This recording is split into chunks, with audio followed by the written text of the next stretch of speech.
الحمد للہ رب العالمین، صلاۃ والسلام علی رسول النبی الکریم وعلی آلہ واصحابہ اجمعین۔ الحمد للہ الحمد للہ الذی ہدانا لہذا وما كنا لنہتدی لولا ان ہدانا اللہ۔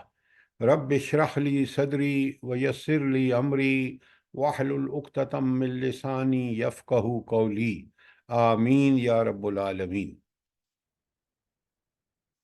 کل ہم نے ختم کی ہے سورہ ملک، اور آج ہم شروع کریں گے القلم، لیکن میں چاہتا ہوں کہ ایک دفعہ اس کا خلاصہ، کیونکہ اس کو روزانہ پڑھنے کی تلقین موجود ہے، تاکید موجود ہے نبی کریم صلی اللہ علیہ وآلہ وسلم کے احکامات کے مطابق۔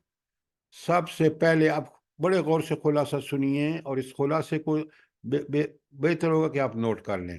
چند جملے ہیں جو آپ کو ہمیشہ اس کا خلاصہ مکمل اس کے اندر موجود ہے۔ پہلی بات کیا کہی گئی ہے؟ اللہ تعالیٰ کی صفات کون سی؟ اس کو مکمل غلبہ اور قدرت حاصل ہے، جو وہ چاہے وہ کر سکتا ہے، پوری کائنات کا مالک اور اکیلا بادشاہ ہے۔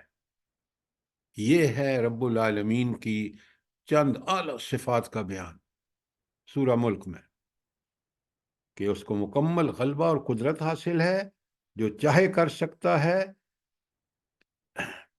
اور وہ حقیقی مالک اور اکیلا بادشاہ ہے۔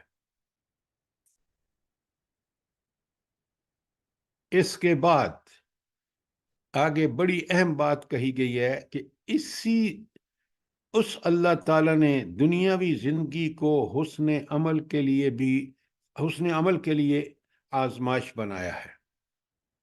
ساری صفات والی ہستی نے کیا کیا ہے کہ اس نے حسن عمل کے لیے دنیاوی زندگی کو آزمائش بنایا ہے۔ اور آزمائش کس بات کی ہے؟ جلدی بتائیں۔ سر حسن عمل کی۔ حسن عمل کی۔ Very good. اور اس آزمائش میں پاس ہو کر، کامیاب ہو کر انسان جنت کا مستحق بنے گا۔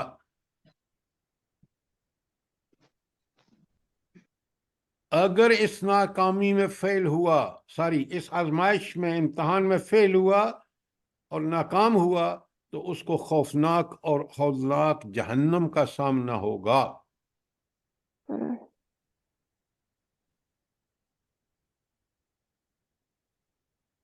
تو پھر ہمارے لیے کیا حکم ہے کہ ہم اس خسارے سے بچنے کے لیے قرآن و سنت کے مطابق حسن عمل والی زندگی گزاریں۔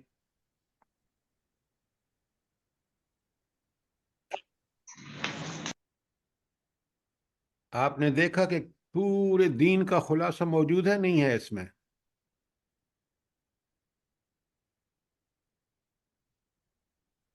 بے شک سر، بے شک سر۔ اچھا، ابھی بات ختم نہیں، اگر آگے دیکھیں، اللہ تعالیٰ نے قوت سماعت، قوت بصارت اور قوت فہم و ادراک جیسی عظیم نعمتیں عطا فرمائی ہیں۔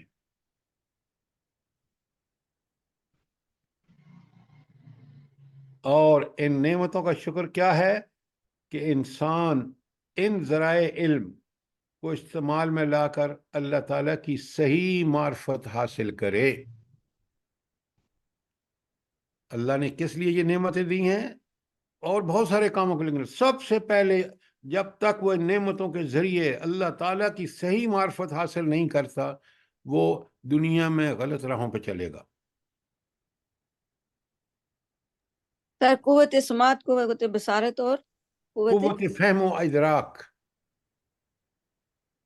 وَجَعَلَ لَكُمُ السَّمْعَ وَالْأَبْصَارَ وَالْأَفْئِدَةَ۔ افئدہ قوت فہم و ادراک ہے۔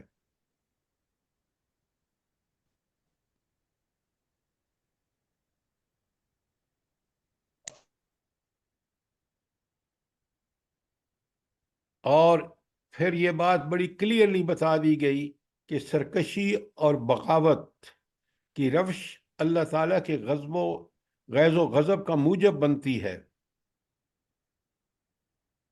خصوصاً جب یہ سرکشی اور بغاوت حد سے بڑھ جائے۔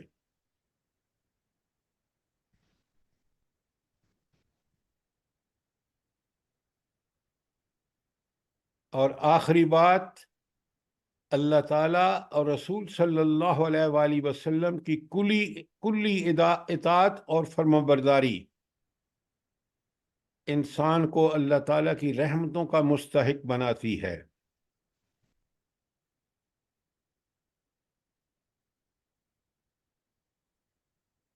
لہٰذا ہمیں چاہیے کہ ہم اللہ تعالیٰ اور رسول صلی اللہ علیہ وآلہ وسلم کی کلی اطاعت و فرمانبرداری اختیار کریں۔ اب آپ دیکھ لیں، اس خلاصے کو سمجھ لیں، پوری صورت جو ہے سورہ ملک وہ خلاصہ ہے دراصل پورے قرآن کا۔ دیکھیں ہمارے لیے کتنی بڑی ہدایات اس کے اندر موجود ہیں، آپ خلاصے سے اندازہ کر سکتے ہیں۔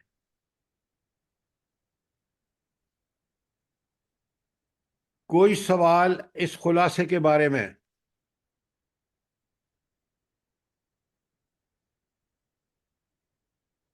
بات کلیئر ہے؟ جی سر، جزاک اللہ۔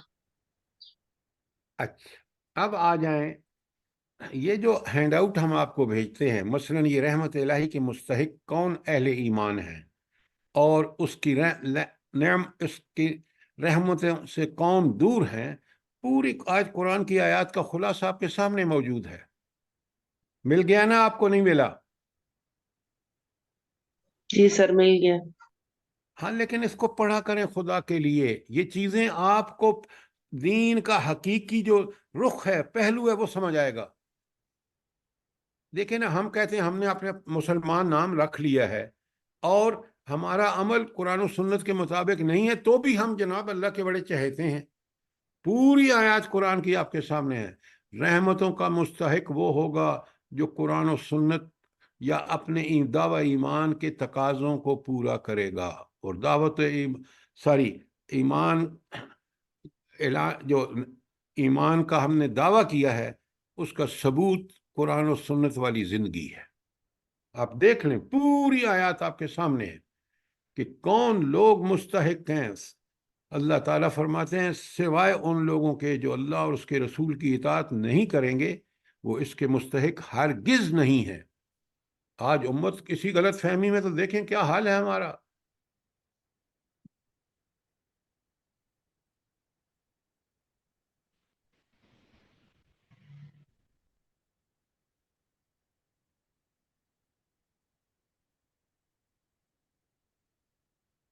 اور پھر اسی میں آپ کے سامنے کہ وہ لوگ جو دعوی ایمان رکھتے ہیں لیکن اللہ تعالیٰ کی رحمت سے دور ہیں، ان پر لعنتیں، وہ کون ہیں؟ اس کی 2 پیجز پہ آیتیں میں آپ کے پاس موجود ہیں۔ یہ اللہ تعالیٰ کے احکامات ہیں، ان کو آپ خدا کے لیے پڑھا کریں، سمجھا کریں، اور اپنی زندگیاں اس کے مطابق کریں۔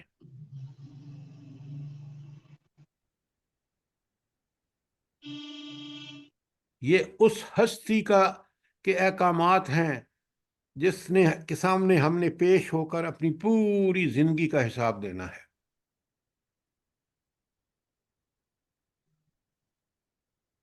جب تک ہم قرآن کو قرآن کے الفاظ میں نہیں سمجھیں گے، جب تک ہمارا ایمان اور ہمارا عمل ٹھیک نہیں ہو سکتا۔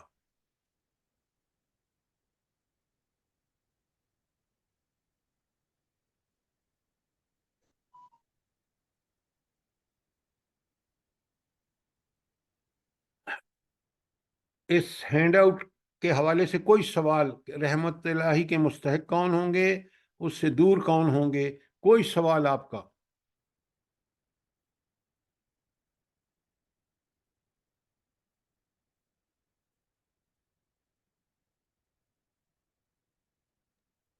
سر ہر صورت میں نا 30 پارے کے ہیں نا، سب صورتوں میں نا ساتھ ساتھ ذکر تقابل آ چکا ہوتا ہے کہ جنت والے کون سے ہیں، ان کے اعمال کیسے ہیں، ان کی نیتیں سوچیں کیسی ہیں، اور جہنم والے کیسے ہیں اور منافق کیسے ہیں، یہ سب کی ساتھ ساتھ آیتیں ساتھ ساتھ آ جاتی ہیں ہمیں عبرت دلانے کے لیے، ہمیں سبق سکھانے کے لیے۔ سر اللہ یہ ہمیں سورۃ سبق نحل دے۔ کی جو آیت ہے نا 89، اس کو ذرا سا کھول لیں پلیز۔ کس کی؟ کون سی سورت کی؟ سورۃ نحل کی۔ سورت نحل کی 89 جی۔ بسم اللہ الرحمن الرحیم۔ یوم نبعث فی کل امت شہیدا علیہم من انفسہم۔ اب ہر اللہ تعالیٰ فرما رہے ہیں، بڑے غور سے سنیں، بڑی سخت آیت ہے۔ اے نبی صلی اللہ علیہ وسلم، خطاب ڈائریکٹ نبی کریم صلی اللہ علیہ وسلم سے ہے کہ ان کو خبردار کر دو۔ کس بات؟ خبردار کر دو، وارننگ۔ کیا؟ جب کہ ہم ہر امت میں سے خود اسی کے اندر سے ایک گواہ اٹھا کھڑا کریں گے۔ کیا مطلب ہے؟ وہ لوگ کون گواہ کھڑا کریں گے؟ انبیاء۔ اور ہر نبی کو پہلے گواہی دینی ہوگی اس بات کی کہ اس نے حق پہنچا دیا ٹھیک ٹھیک، اور پھر فرمایا کہ بالکل اسی طرح اللہ تعالیٰ وَجِئْنَا بِكَ شَهِيدًا هَٰؤُلَاءِ عَلَىٰ هَٰؤُلَاءِ، اور پھر آپ کو ہم بطور گواہ اٹھائیں گے ان سارے لوگوں پر کہ آپ نے دین پہنچا دیا یا نہیں پہنچا دیا۔ اور اس کام کے لیے کہ ہم نے کیا یہ ان سے حساب لینا ہے۔ وَنَزَّلْنَا عَلَيْكَ الْكِتَابَ تِبْيَانًا لِكُلِّ شَيْءٍ، ہم نے ایک ایسی کتاب نازل کر دی ہے آپ پر جس نے ہر چیز ہدایت کے بارے میں کھول کھول کر بیان کی ہے۔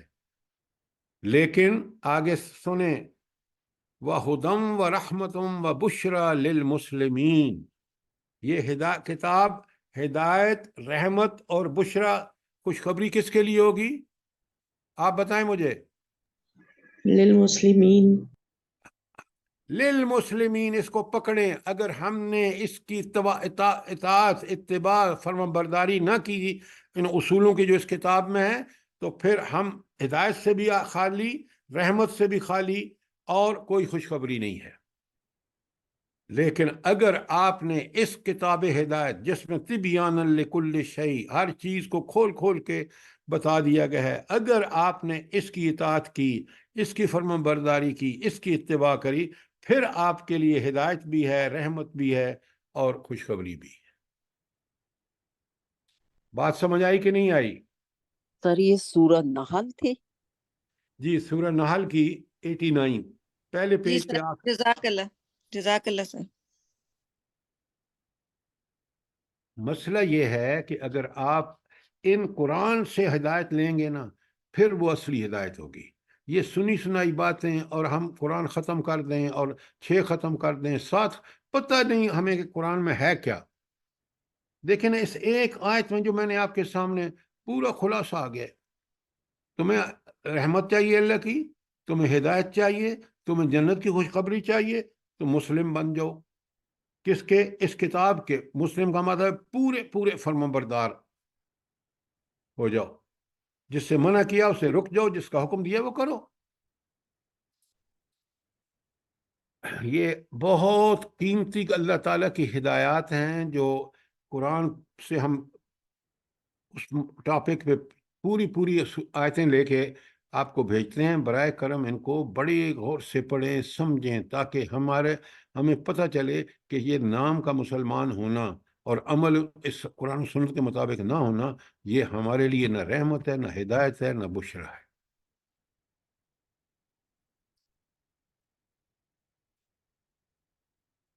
اب آئیے ہم چلتے ہیں سورہ قلم میں۔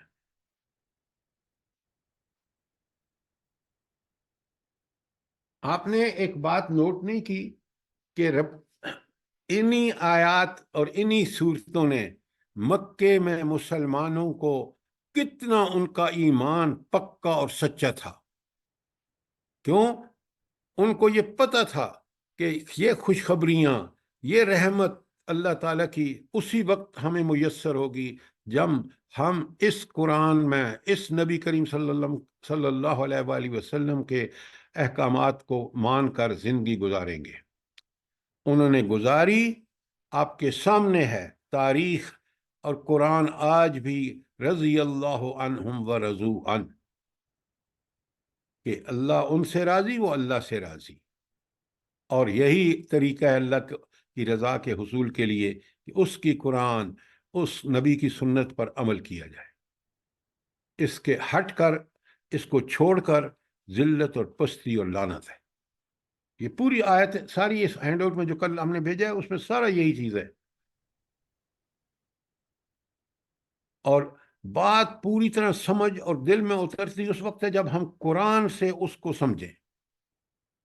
یہ ہم نے سمجھ رکھا ہے کہ بس قرآن ختم کر دیا تو ثواب اسی وقت آپ دیکھ لیں پوری آیات اس ہینڈ آؤٹ میں، کہ ثواب آپ کو اس وقت ملے گا جب آپ اس کے مطابق سوچ و فکر بھی آپ کی اس کے مطابق ہوگی اور عمل بھی اس کے مطابق۔ اسی کو آمنوا وعملوا الصالحات کہا جاتا ہے، اور یہ دونوں ضروری ہیں فلاح کے لیے۔ قرآن پڑھ لیجئے۔ ابھی ہماری بہن نے آپ کو بتایا کہ قرآن بھرا پڑا ہے تقابل سے، کہ نیک کون ہے، کون جنت میں جائیں گے، کون جہنم میں جائیں گے۔ آیتیں آپ کے پاس اس ہینڈ آؤٹ میں بھی موجود ہے۔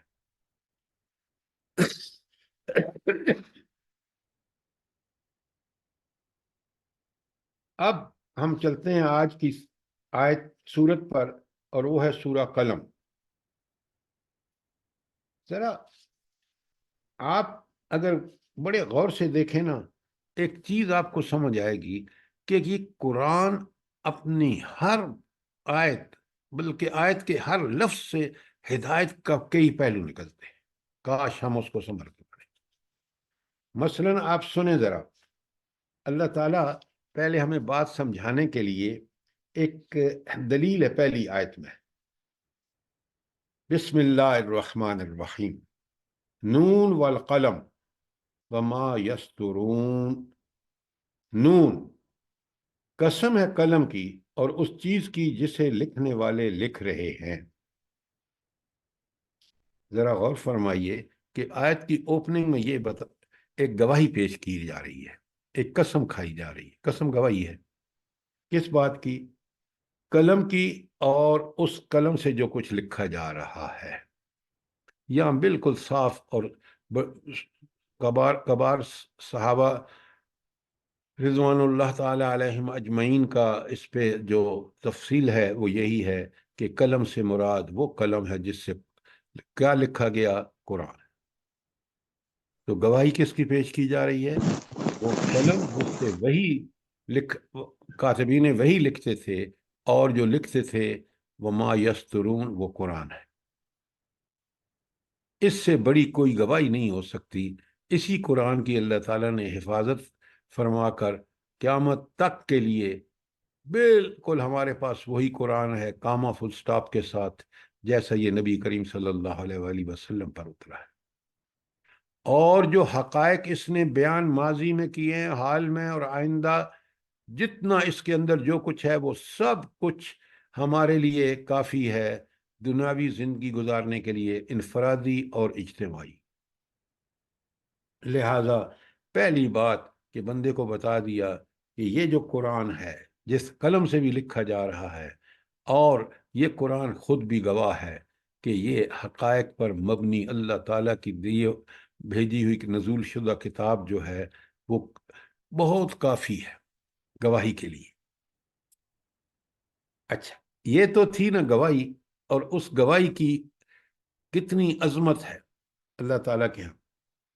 اور یہ گواہی ہے کس کے بارے میں؟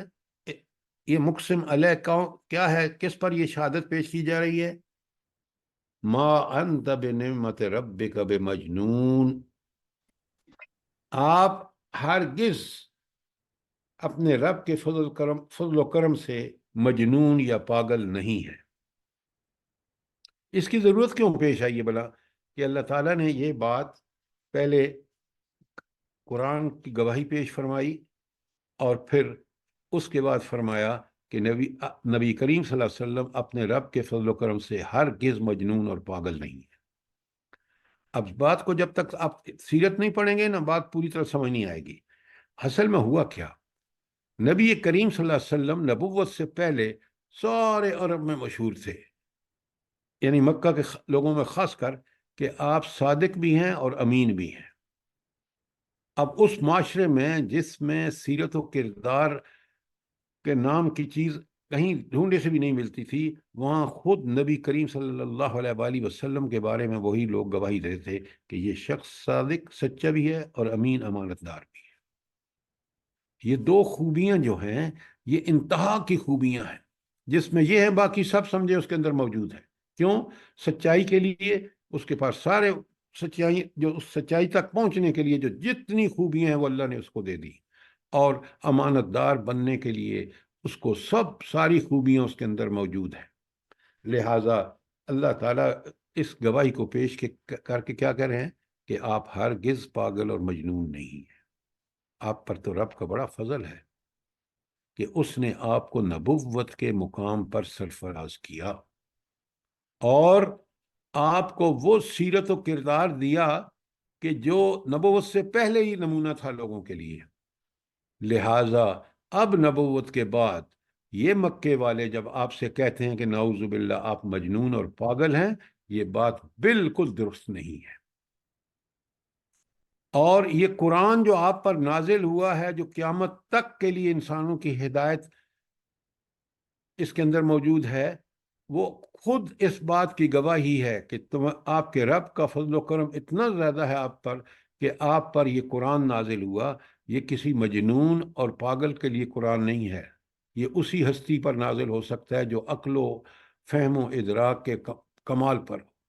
اور قرآن بھی نازل کیا ہوا ہے؟ علی قلبے کا، نبی کریم صلی اللہ علیہ وسلم کے قلب مبارک پر نازل ہوا۔ لہٰذا یہ کیسے ممکن ہے کہ یہ بدبخت جو آپ کو کہہ رہے ہیں کہ آپ نعوذ باللہ قرآن کے نزول کے بعد آپ کو پاگل اور مجنون قرار دے رہے ہیں، یہ خود قرآن اس کو کنٹرڈکٹ کر رہا ہے۔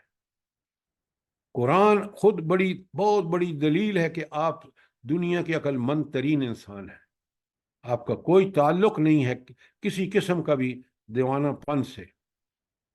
آپ تو اللہ تعالیٰ کے فضل و کرم سے اس قرآن کی وجہ سے اعلیٰ ترین مرتبے پر فائز ہیں۔ تو یہ بات اللہ تعالیٰ اس لیے فرما رہے ہیں کہ نبی کریم صلی اللہ علیہ وآلہ وسلم کو تسلی دی جا رہی ہے کہ آپ ان کی باتوں میں پرواہ نہ کریں۔ لیکن نزول قرآن کے بعد آپ مخالفتوں کا طوفان دیکھیں تو وہاں اللہ تعالیٰ آپ سے فرما رہا ہے کہ آپ ہرگز کا پاگل نہیں ہیں۔ اللہ کا فضل و کرم ہے کہ آپ پر یہ کتاب نازل ہوئی ہے۔ یہ خود کتاب اس بات کی گواہی ہے کہ آپ انتہائی بیلنسڈ آدمی ہیں۔ تو جو نزول قرآن کے بعد جو آپ کو کہتے تھے کہ آپ صادق اور امین ہیں، اور نزول قرآن کے بعد کہیں کہ وہ دیوانے ہیں، یہ بات بالکل غلط ہے۔ اور پھر نبی کریم صلی اللہ علیہ وآلہ وسلم کو تسلی دے دی کہ آپ ہرگز نہ پاگل ہیں نہ دیوانے ہیں، اور کفار کے جھوٹے ہونے کی یہ دلیل ہی کافی ہے کہ جس ہستی پر یہ قرآن نازل ہوا ہے وہ ہستی کہیں اس پر مجنون، جنون یا پاگل پن اس کے قریب سے بھی نہیں پھٹک سکتا۔ کوئی سوال آیت 1 اور 2 کے بارے میں؟ سر جی یہ پہلی آیت میں آیا ہے قسم ہے قلم کی اور اس چیز کی جسے لکھنے والے لکھ رہے ہیں، اس چیز سے مراد یہ قرآن پاک ہے نا؟ تو بھائی قرآن اگر قلم وہ ہے جس پر وحی سے لکھی جا رہی ہے تو اسے لکھا کیا جا رہا ہے؟ کیا لکھا جا رہا ہے؟ قرآن۔ تو پھر قرآن نہیں تو اور کیا ہوگا؟ اللہ نے جو آپ کو اور مجھے فہم و ادراک عطا فرمایا ہے اس کو استعمال کریں، آیتوں کا تعلق دیکھ لیں کہ اس قرآن گواہ ہے ما انت بنعمت ربک بمجنون۔ اچھا، اس کے بعد اللہ تعالیٰ آیت نمبر 3 میں فرماتے ہیں وَإِنَّ لَكَ لَأَجْرًا غَيْرَ مَمْنُونٍ، اور آپ کے لیے ایسا اجر ہے جس کا سلسلہ کبھی ختم ہونے والا نہیں۔ کیا مطلب ہے اس کا؟ کہ اللہ کس وعد کس اجر کا وعدہ فرما رہے ہیں؟ اجر غیر ممنون. اجرن غیر ممنون. اچھا، اب اجر بھی دینے کا پورا خزانے اللہ کے پاس، چاہے وہ دنیا ہو یا آخرت ہو، اور وہ اللہ گارنٹی کر رہا ہے، وہ اللہ تعالیٰ بشارت دے رہا ہے اپنے نبی کو کہ تیرے لیے تو نہ ختم ہونے والا اجر ہے. اب ذرا سوچیں، غور کریں، ہر اللہ کے نام کے ساتھ نبی کریم صلی اللہ علیہ وآلہ وسلم کا نام نامی بھی موجود ہے. اللہ نے اپنی اطاعت کا حکم دیا تو نبی کریم صلی اللہ علیہ وآلہ وسلم اطیعوا اللہ و اطیعوا الرسول قرآن میں دونوں یک وقت موجود ہیں.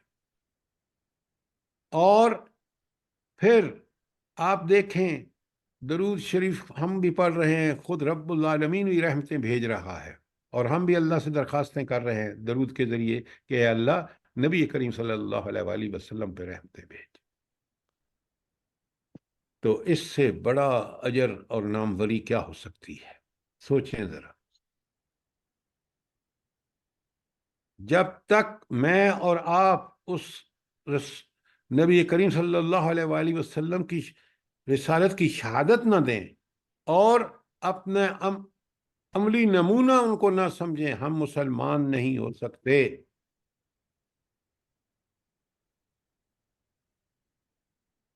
یہ تھی آیت نمبر 3. اب آئیے چلیے آیت نمبر 4 میں، اگر کوئی سوال نہیں ہے تو. اس ایک آیت پہ غور کریں، یہ ثواب نہیں کہ نیت سے نہیں، یہ دیکھیں اگر ہم اس کے مفہوم کو سمجھیں گے، خود ہمارے لیے بہت بڑی ترغیب، موٹیویشن اور وہ ہوگی کہ ہم اللہ کے نبی صلی اللہ علیہ وسلم کی اطاعت کریں.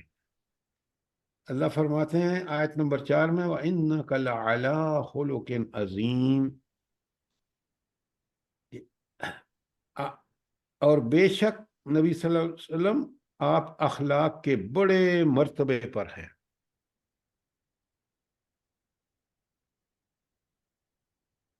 آپ کوئی حدیث مجھے بتا سکتے ہیں نبی کریم صلی اللہ علیہ وآلہ وسلم کے اخلاق کے مرتبے سے کے حوالے سے؟ یہ تو قرآن کہہ رہا ہے نا.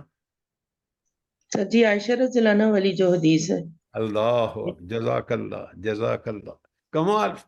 ام المومنین نے ارشاد فرمایا ہے، کسی نے پوچھا کہ نبی کریم صلی اللہ علیہ وآلہ وسلم کا کردار کیسا تھا، کیا بات کہہ دی ہے.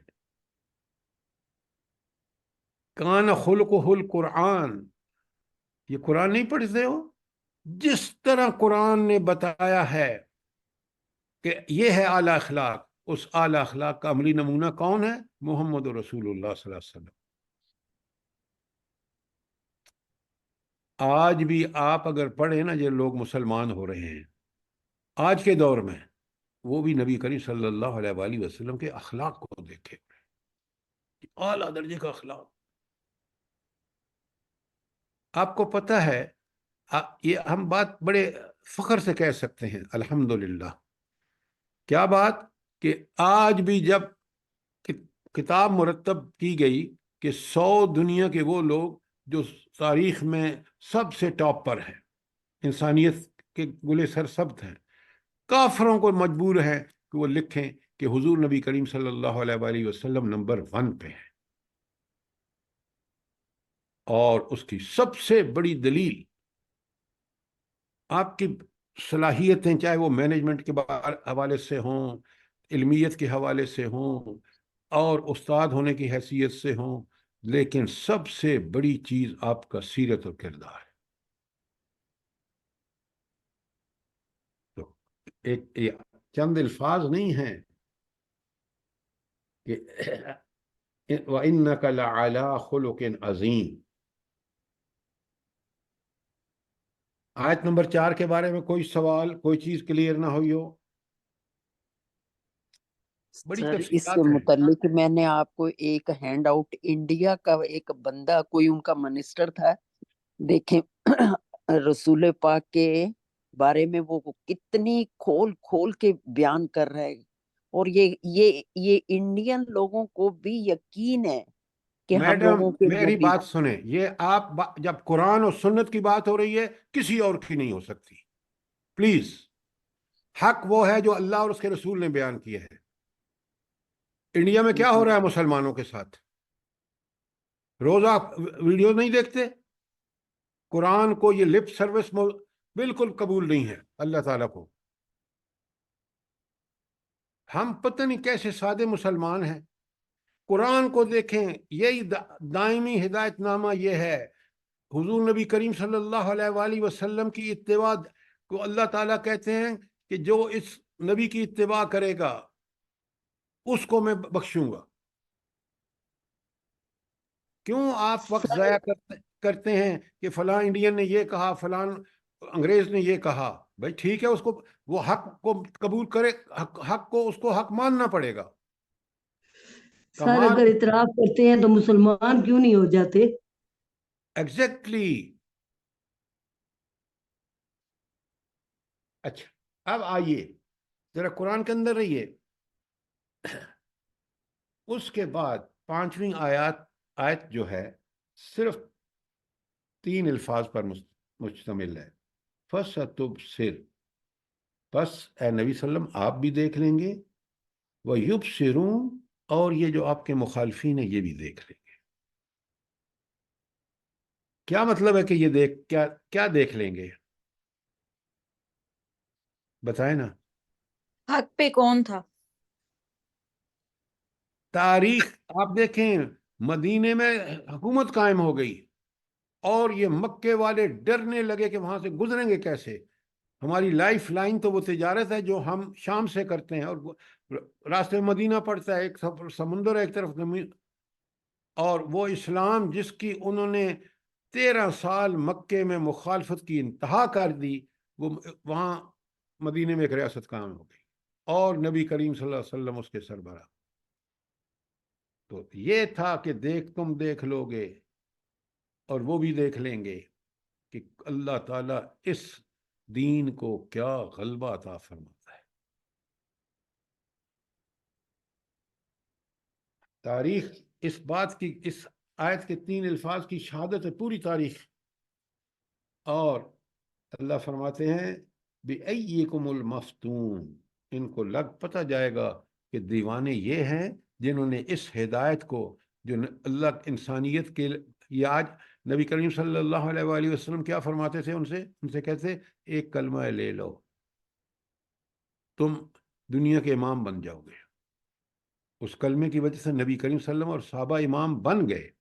اور یہ مشرکین مکہ جو اپنے آپ کو، وہ کس قدر ذلیل اور رسوا ہو کے 8 ہجری کو جب مکہ فتح ہوا ہے تو حضور نبی کریم صلی اللہ علیہ وسلم کے سامنے کھڑے تھے مجرم کی حیثیت سے. تو اللہ تعالیٰ کہتے ہیں، فرماتے ہیں بِأَيِّكُمُ الْمَفْتُونُ، تمہیں پتہ جائے گا کہ کون مجنون ہے. وہ لوگ مجنون ہیں جنہوں نے اس عظیم ہدایت کو ٹھکرا دیا جیسے مشرکین مکہ نے کیا.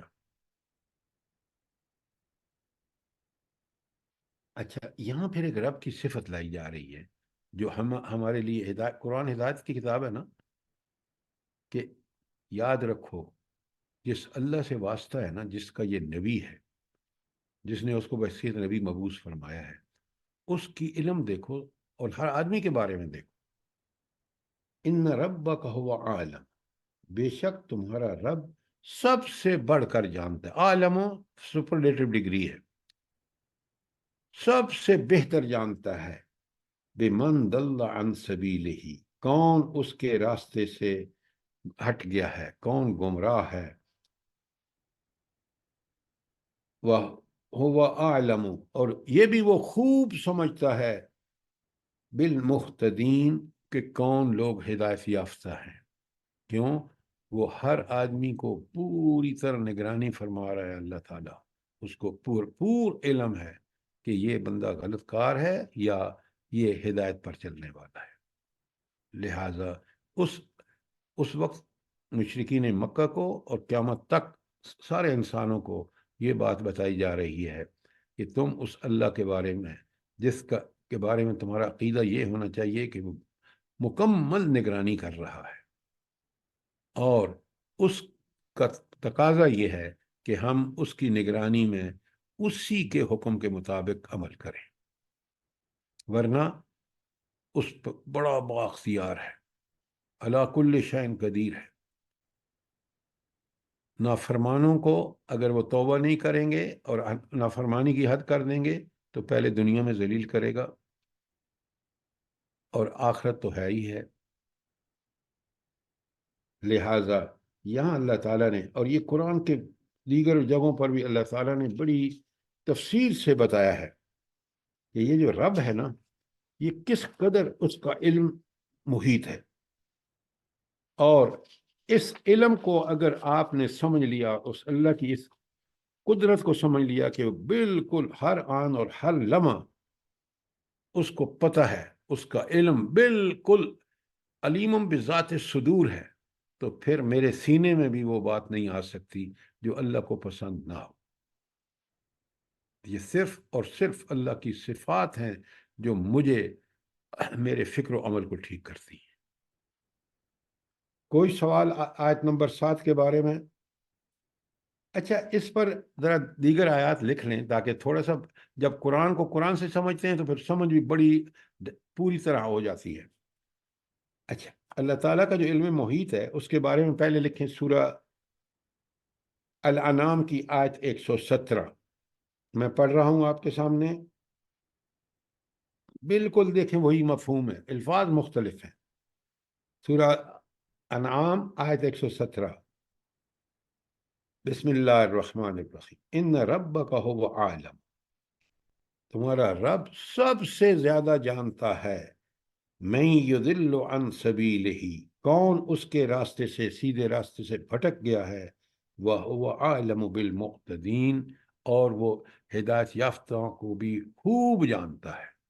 دیکھیں کیسی 7 اور اس جو ابھی ہم نے زیر مطالعہ آیت سورہ قلم کی، اور یہ کتنا مماثلت ہے معنی میں، تاکہ ہمیں بالکل یقین ہو جائے، بار بار ہمارے سامنے یہ آیت آتی ہے۔ سورہ نجم میں، سورہ نجم کی آیت 30 لکھیے۔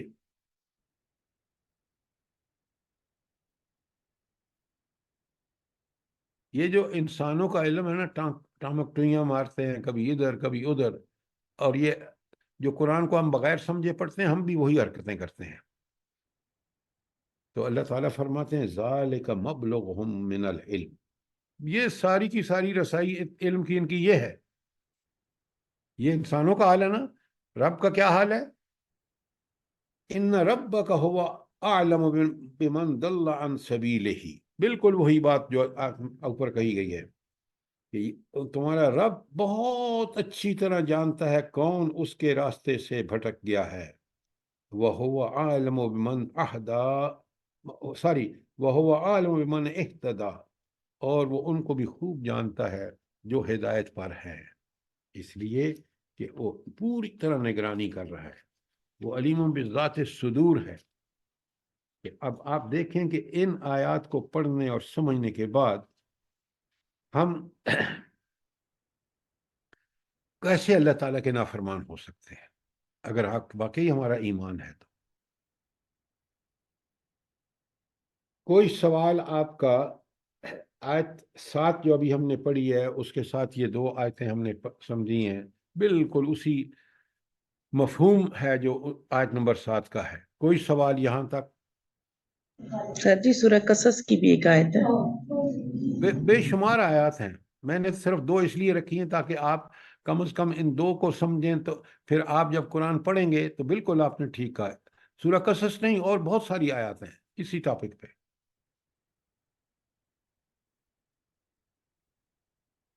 سر اس میں حدیث بھی ہے نا کہ تم اپنی پاکیاں بہت زیادہ بیان نہ کیا کرو، اللہ جانتا ہے کہ تم کتنے پاک اور کتنے نہیں، کیونکہ سینے کے بھید تو اللہ جانتے ہوتے ہیں نا، ظاہر تو ہم اگر پاک بنے گی تو۔ بالکل آپ نے ٹھیک کہا، لیکن اس حدیث جو آپ بیان کر رہے ہیں آج ہم کر ہی رہے ہیں۔ مسلمان پس رہا ہے غزہ میں، فلسطینی مرد عورتیں بچے، اور ہم یہاں پتہ نہیں کیا کیا مظاہرے کر رہے ہیں طاقت کے۔ کیا یہ طاقت مظاہروں کے لیے ہے؟ اللہ نے دی ہے اس کا شکر یہ ہے کہ آپ ہر طرح کے ظلم کے خلاف کھڑے ہو جائیں.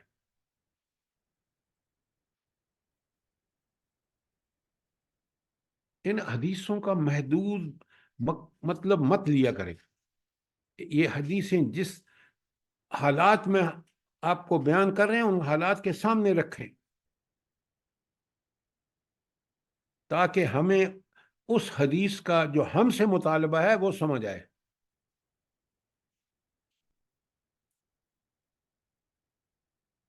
اچھا، اب یہ ساری باتیں بتانے کے بعد جو آیت نمبر 7 تک آپ نے ساری سنی ہے، اب نبی کریم صلی اللہ علیہ وآلہ وسلم کو کیونکہ یہ دین لوگوں تک پہنچانا ہے اور جو مشکلات ہیں آپ کو مکی زندگی میں دیکھ رہے ہیں، یوں ہی اعلانیہ دعوت کا دور شروع ہوا ہے تو مخالفتیں جو ہیں وہ بڑھتی چلی جا رہی، حتیٰ کہ 13 نبوی میں نبوت کے 13ویں سال آپ کے قتل کا منصوبہ بن جاتا ہے. اللہ تعالیٰ وہاں کیا ہدایت دے رہے ہیں نبی صلی اللہ علیہ وسلم کو؟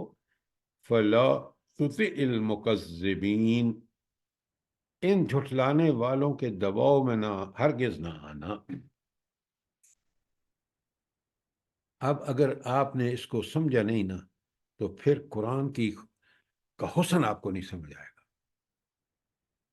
ان حالات میں جب مخالفت زوروں پر ہے، بچیوں کو طلاق ہو رہے ہیں، نبی کریم صلی اللہ علیہ وسلم کی سگا چچا کیا کر رہا ہے، مشرکین مکہ جن کو اللہ تعالیٰ نے نعمتیں عطا کی ہیں وہ کس قدر اس اللہ کی نافرمانی، رسول صلی اللہ علیہ وسلم کی نافرمانی، دراصل اللہ تعالیٰ کی نافرمانی ہے وہ کر رہے ہیں.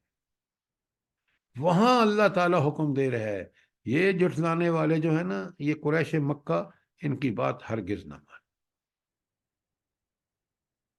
آج ہمیں یہی قرآن کہہ رہا ہے اس طاغوت کی بات نہ مانو. اس طاغوت جو پیچھے کھڑا ہے یہودیوں کے، امریکہ ہو یورپ ہو، تم اس کی بات نہ مانو. لیکن ہم ہیں کہ ان کے غلام بنے ہوئے ہیں. سوچیں قرآن کیا کہتا ہے اور ہم کیا کر رہے ہیں، اور پھر کہتے ہیں ہم اللہ کی رحمتیں تو ہمارے لیے ہیں. میں نے ساری آیات آپ کو بھیجنی ہیں. ان حالات میں اللہ تعالیٰ کی لعنتوں کا مستحق ہو جاتا ہے. اچھا، فَلَا تُطِعِ الْمُكَذِّبِينَ، ان جھٹلانے والوں کے دباؤ میں ہرگز نہ آئیں. وَدُّوا، یہ لوگ تو چاہتے ہیں، یہ کافر تو چاہتے ہیں، لَوْ تُدْہِنُوا، اگر آپ تھوڑی سی نرمی مداحنت اختیار کریں، فَيُدْہِنُونَ، تو وہ بھی جو ہے وہ آپ کی مخالفت میں نرم پڑ جائیں گے.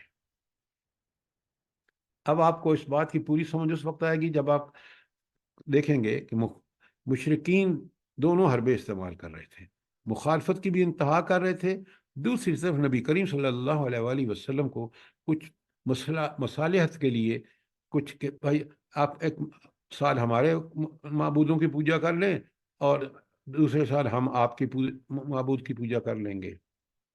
تو گیو اینڈ ٹیک کے لیے وہاں اللہ تعالیٰ حکم دے رہا ہے کہ ان کی کوئی بات نہ مانے، اور فرمایا کہ ان کی تو پالیسی یہی ہے کہ حق غالب نہ ہو جائے، لہٰذا وہ یہ چاہتے ہیں کہ آپ بھی ذرا کچھ گیو اینڈ ٹیک کر لیں اور ان کی بھی بات رہ جائے، اور آپ بھی دین کے احکامات کے حوالے سے کچھ ان سے گیو اینڈ ٹیک کر لیں، اور اللہ کے احکامات کو کما حقہ نہ ان کی دعوت دیں اور نہ اس کو نافذ کریں. یہ ہر زمانے میں رہا ہے. آج بھی آپ کو نماز پڑھنے، مسجد بنانے میں کوئی رکاوٹ نہیں ہے. اگر رکاوٹ ہے تو اس دین، اللہ کے دین کے غلبے کی رکاوٹ ہے. پورا دین نافذ نہیں ہونا چاہیے، سافٹ اسلام ہونا چاہیے. یہ جو پریمیٹیو اسلام ہے، یہ جو وہ اسلام جو اپنا اللہ تعالیٰ کا غلبہ چاہتا ہے، وہ ہمیں قابل قبول نہیں ہے. نعوذ باللہ. کتنی بڑی حقیقتیں جو بیان ہوئی ہیں، صحابہ اور صحابیات نے سمجھا انہوں نے اسی احکامات کے روح کے ساتھ عمل کیا اور دیکھ لیں نتائج. 14ویں سال حکومت قائم ہو گئی اور یہاں 75 سال ہو گئے ہیں ہم نے یہ ملک اسلام کے نام پر لیا.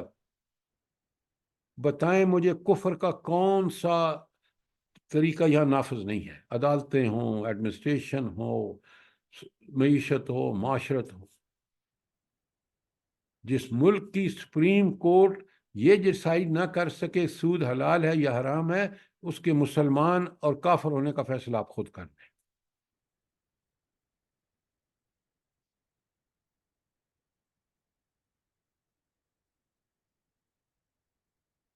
تو یہ تھا کہ اسلام کی جو تبلیغ ہے اس میں بس ذرا ڈھیلا پن دکھا دو، کچھ ان کی مان لو کچھ، تو پھر یہ بھی نرم پڑ جائیں گے. قرآن کہتا ہے کہ نہیں، تم نے تو جان و مال سے جہاد کرنا ہے اس دین کو پھیلانے اور اس کے غلبے کے لیے. اگر یہ نہیں کرو گے، اس سے بھاگو گے، تو پھر دیکھ لو دنیا میں تمہاری حالت کیا ہے. مٹھی بھر مسلمانوں نے دیکھیں چیلنج کر دیا اور جہاد و قتال کا حق ادا کیا اور دین غالب ہو گیا.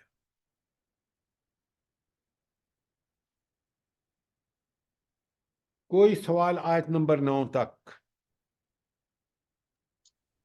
سخت بقا کے شدید ترین مخالفت میں بھی اتنے سخت جواب آ رہے ہیں. بالکل احکامات اب دیکھیں نا، نبی کریم صلی اللہ علیہ وآلہ وسلم، صحابہ اور صحابیات ان پر عمل کرتے ہیں، نتیجہ آپ کے سامنے ہے. کفر مٹ رہا ہے اور اللہ کا دین غالب ہو رہا ہے. یہ ہر زمانے میں حق ہے. بات کر کے تو دیکھیں. ہم نے تو کفر کے ساتھ مداحنت نہیں، نرمی نہیں، بلکہ ہم تو اس کے پیچھے چل رہے ہیں، ہم تو ان کو فالو کر رہے ہیں. اور کل جو میں نے آپ کو آیتیں بھیجی ہیں ساری، وہ آپ کو بالکل ایک ایک آیت میں صاف نظر آ رہا ہے کہ لعنتی کون ہے اللہ تعالیٰ کے ہاں سے، کس کو لعنت مل رہی ہے، اور کون ہے جو رحمت کا مستحق ہے. بڑا واضح بتا دیا، کھول کھول کے بتا دیا.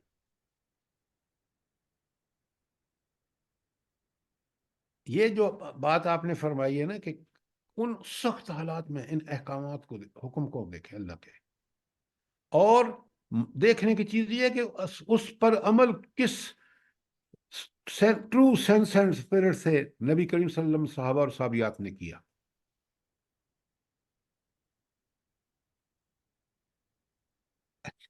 اب ایک آگے جو آیات ہیں اس میں بڑی کلیئرلی بات آ رہی ہے کہ اب نبی کریم صلی اللہ علیہ وسلم کو کہ مخالفین کے گھٹیا کردار جو ہے اس کی ایک تصویر کشی کی جا رہی ہے، اور اللہ کے اپنے نبی کو ہدایات دے رہے ہیں. آج وہی ہدایات ہمارے لیے بھی ہیں.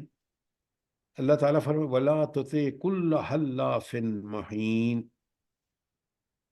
اور ہرگز نہ ایسے شخص کی اطاعت کیجئے جو قسمیں کھانے والا ہو اور مہین، بڑا ہی ذلیل اور گھٹیا ہو. اچھا، اب ذرا سا غور کریں. یہ آیت جو ہے یہ مشرکین مکہ کے بارے میں، اور قرآن کا اس معاشرے میں قسم کھانا جو ہے بات بات پر. اچھا، ایک بات بات پر قسم کون کھاتا ہے بلا؟ جھوٹا. کیوں جھوٹا کیوں قسم بار بار؟ اپنی بات کا یقین دلانے کے لیے. ہاں، اس کو پتہ ہے میری بات جھوٹی ہے، لیکن وہ قسموں سے بار بار قسمیں کھا کے یقین دلانا چاہتا ہے. اس بات کو سمجھیے. آج بھی میڈیا کو دیکھ لیں، دنیا کے اپنے میڈیا کو دیکھ لیں، بار بار ایک بات کہی جا رہی ہے، بار بار. ان کو پتہ ہے یہ جھوٹ ہے، لہذا اپنے نبی کو اللہ تعالیٰ کیسی پتے کی بات بتا رہے ہیں. وَلَا تُطِعْ كُلَّ حَلَّافٍ مَّہِینٍ. اچھا، اب اس کو جو بار بار قسمیں کھاتا ہے اس کو کہا یہ ذلیل ہے.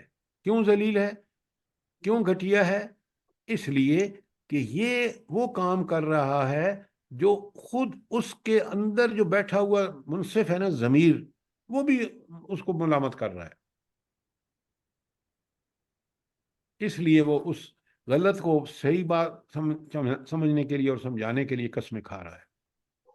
تو لہٰذا صرف حلاف ہی نہیں کہا، مہین، وہ بڑا ہی ذلیل اور گھٹیا کردار کا انسان ہے.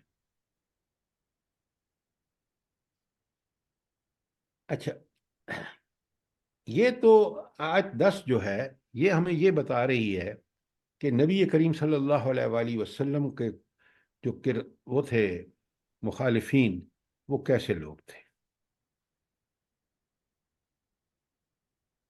اچھا، اگر آپ آیت 8 اور 9 کو دیکھیں نا، اوپر جو آیت ابھی ہم نے پڑھی ہیں اور سمجھی ہیں، وہاں صاف نبی کریم صلی اللہ علیہ وسلم کو بتا دیا گیا کہ آپ نے صبر و استقامت کی تاکید کر دی ہے اللہ تعالیٰ نے آپ کو. آپ ڈٹ کے رہیے، یہ ہے وہ مخالفین جن سے آپ کا واسطہ ہے. لہٰذا صبر و استقامت اور اپنے جو ایمان لا چکے ہیں صحابہ اور صحابیات، ان کی تربیت، تاکہ وہ ڈٹ کے اس کفر کا مقابلہ کرے.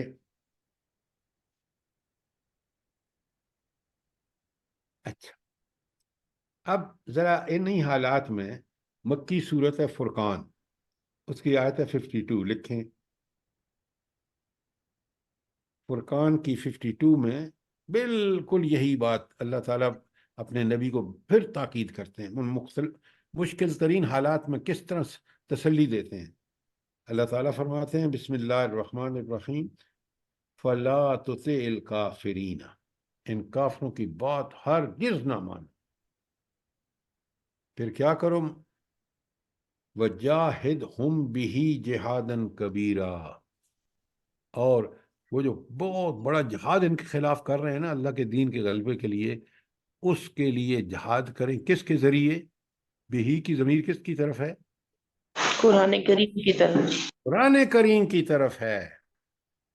یہ جو تم نے اللہ کے احکامات کو چھوڑ کے اور طاغوت کی پیروی شروع کر دی ہے، یہ کبھی تمہیں کامیابی سے سرفراز نہیں کرے گی. ذلتیں تمہارا مقدر ہوں گی، کیونکہ جس نے ہمیں ذلتیں اور مقدر کرنی ہے ہماری نافرمانی کی وجہ سے، اور عزتیں اور سرفرازیاں اس نے ہمارا مقدر کرنی ہے اس کی اطاعت کی وجہ سے.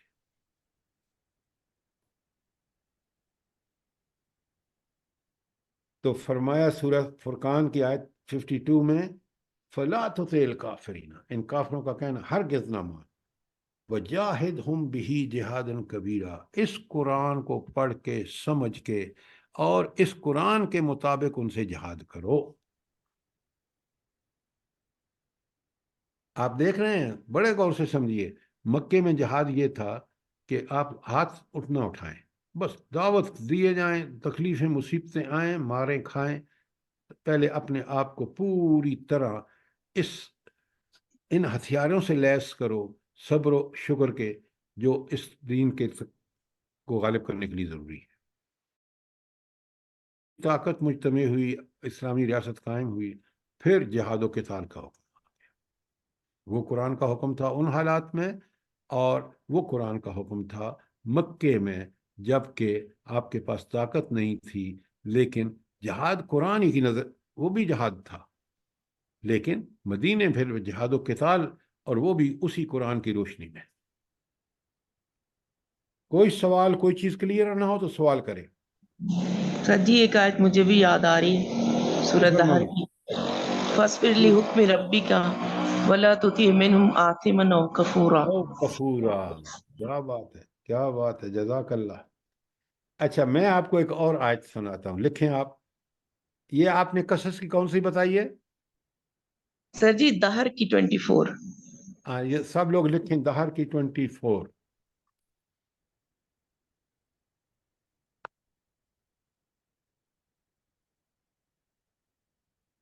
اچھا، اب ایک آیت صرف اور سناؤں گا، وہ ہے سورہ احزاب کی 48.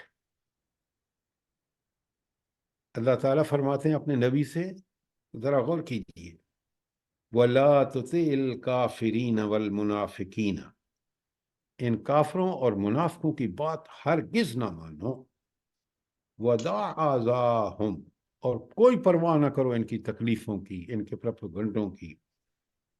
کرو کیا؟ وَتَوَكَّلْ عَلَى اللَّهِ، اور اللہ پر بھروسہ کرو، وہی قابل بھروسہ ہے. وَكَفَى بِاللَّهِ وَكِيلًا، اور کارسازی کے لیے اللہ ہی کافی ہے. کتنی زبردست آیت ہے یہ سورہ احزاب کی 48.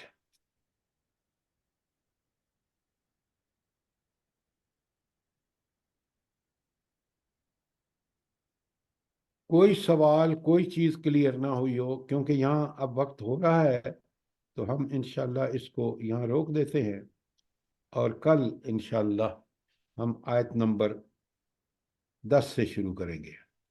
11 سے. ساری 11 سے. فرقان کی کون سی آیت بتائی تھی ابھی آپ نے؟ دہر کی 24 اور احزاب کی 48، فرقان کی 52 فرقان کی ہے 52 سر جی. ساری 52. جزاک اللہ. جزاک اللہ سر.